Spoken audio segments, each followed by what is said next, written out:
kelompok 3 mendapatkan kesempatan untuk melakukan survei di CV Arindo Makmur. Perusahaan ini dikenal sebagai produsen bibit komoditas ubi jalar yang berkualitas. Agar teman-teman semua juga tahu, yuk ikuti perjalanan kami. Dalam perjalanan ini, kami sangat antusias untuk melihat proses produksi dan mendapatkan pengetahuan baru tentang bagaimana ubi jalar diproduksi.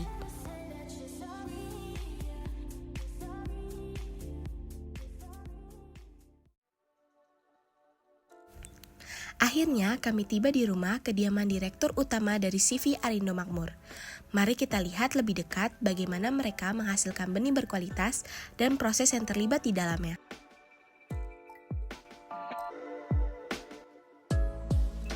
CV Arindo Makmur adalah sebuah perusahaan yang didirikan sejak tahun 2018 dan berfokus di bidang pertanian, khususnya budidaya ubi jalar Cilembu dan ubi jalar ungu.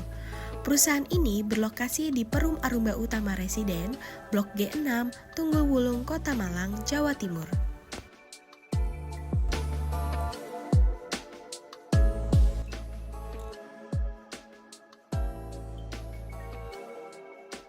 Di sini terdapat banyak sekali contoh dari berbagai macam varietas ubi jalar. Hanya saja perusahaan berfokus pada varietas Antin 2 dan Beta 2. Kedua varietas ini sudah diekspor ke Cina serta memasok ubi jalar ke pabrik keripik di Bogor yang produknya sudah diekspor ke Amerika dan Australia. Perusahaan ini juga telah memiliki relasi yang cukup banyak. Di antaranya sebagai penyedia tetap ubi jalar Cilembu untuk Carrefour daerah Malang, Sidoarjo, dan Badung Bali, serta berbagai penyedia bahan baku bagi seluruh resto di Kota Solo dan Kota Malang.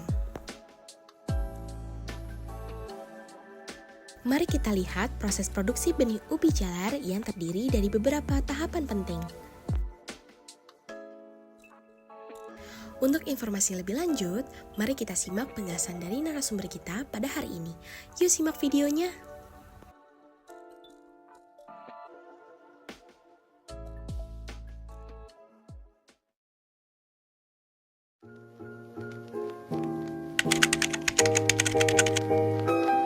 Jadi benih ubi jalar ini kan sebetulnya nggak bisa disimpan ya. Jadi dia bertahan cuma 4 hari gitu. Maka dari itu kita kerjasama dengan petani untuk simulasi penanaman bertahap. Jadi berulang tanam, nanti panen, dipindah lagi. Untuk pemeliharaannya memang 4 kali atau 5 kali panen itu harus diganti baru.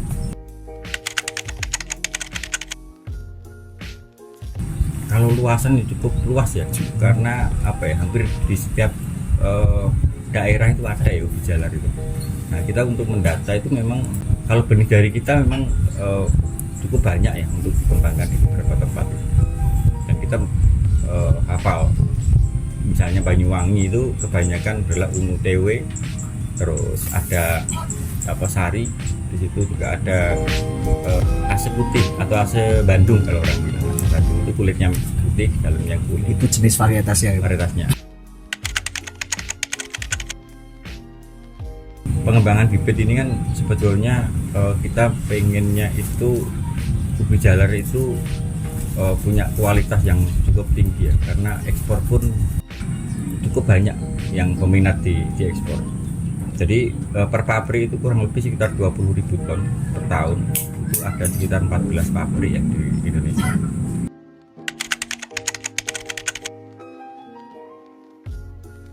Kalau saya mulai di bibit di 2001 ya, kalau untuk berdirinya CV Arindo ini di 2018.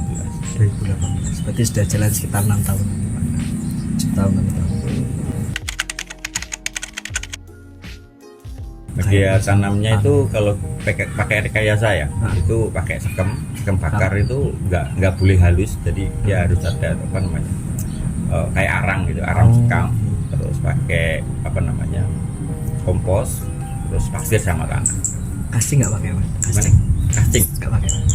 Casting itu kalau sama ubi malah membahayakan ya, karena memang cacing kan, dia akan merusak umbinya.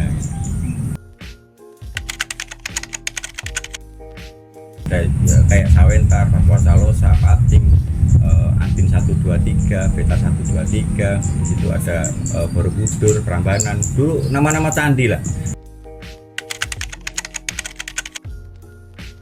Kalau bibit sendiri sih sebetulnya nggak ada ya untuk pengawetan itu, mungkin pakai pelepah pisang ya, pelepah pisang untuk biar tetap lembab gitu aja.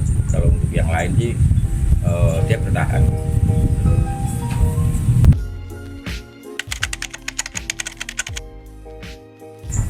Nah, benih ubi itu sebetulnya seperti ini. Nah, ini kalau mau ditanam itu sebetulnya bagusnya itu dibuangi daun. Panjangnya itu yang ideal di 20 sampai 25. Jadi yang masuk ke tanah itu kurang lebih segini. Nah, ini. Jadi 10 cm masuk, yang 10 cm ke atas karena untuk mendapatkan fotosintesis.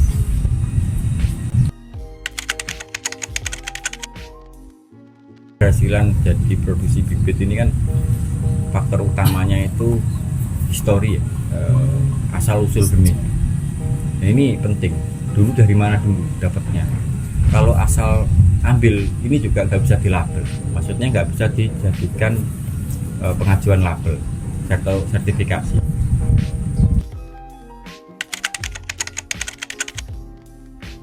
Sebetulnya itu nggak ada kesulitan. Sebetulnya itu nyaman saja, cuman asalkan hafal varietas, terus membedakan cuping atau membedakan daun. Jadi cuping satu dengan yang lain ini harus dipelajari dulu perbedaannya.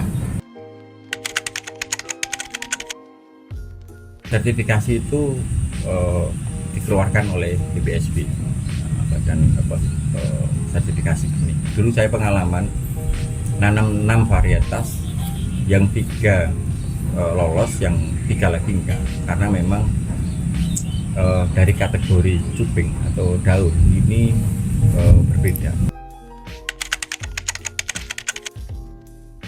Sebetulnya banyak perusahaan yang memang udah raksasa, gabung kayak Indofood, Wingfood, Nestle dan yang lain, itu sebetulnya banyak yang gabung. Kita punya power untuk kita menjadi salah satu pionir ya, untuk kita itu mengembangkan. Sebetulnya kalau ubi ini kan dari kita tanam itu kan sebetulnya ada gini ya. Nah, itu ada getah di sini tuh. Getah ini sebetulnya untuk penawar untuk bakteri ya. Nah, dari kena tangan itu kan kadang susah kan kira. Nah, itu dia bakteri atau hama itu sekarang dia mendekat yang umbi yang baru ditanam.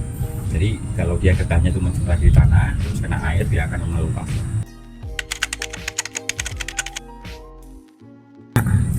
Sebetulnya benih itu ikut ya sama nanam ubi ya, karena bisa dipanen umbinya, bisa dipanen benihnya. Jadi sebetulnya yang mengikuti penanaman umbi sebetulnya, bukan kita menanam khusus untuk bibit gitu, enggak sebetulnya. Jadi memang sekali tanam itu bisa diambil benihnya, bisa diambil umbinya, bibit sama benihnya.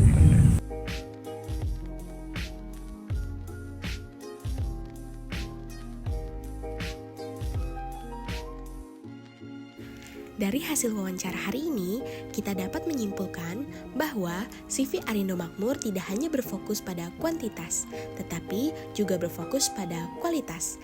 Dengan proses yang terstandarisasi untuk memastikan benih ubi jalar yang terbaik, sehingga pihak perusahaan akan memastikan setiap langkah yang dilakukan dengan standar yang tinggi untuk menghasilkan benih berkualitas. Setelah menjelajahi berbagai proses dan mendapatkan wawasan berharga tentang CV Arindo Makmur, saatnya kami untuk undur diri. Pengalaman ini telah membuka mata kami tentang pentingnya kualitas dalam produksi benih. Terima kasih telah mengikuti perjalanan kami di CV Arindo Makmur. Sampai jumpa di kesempatan berikutnya.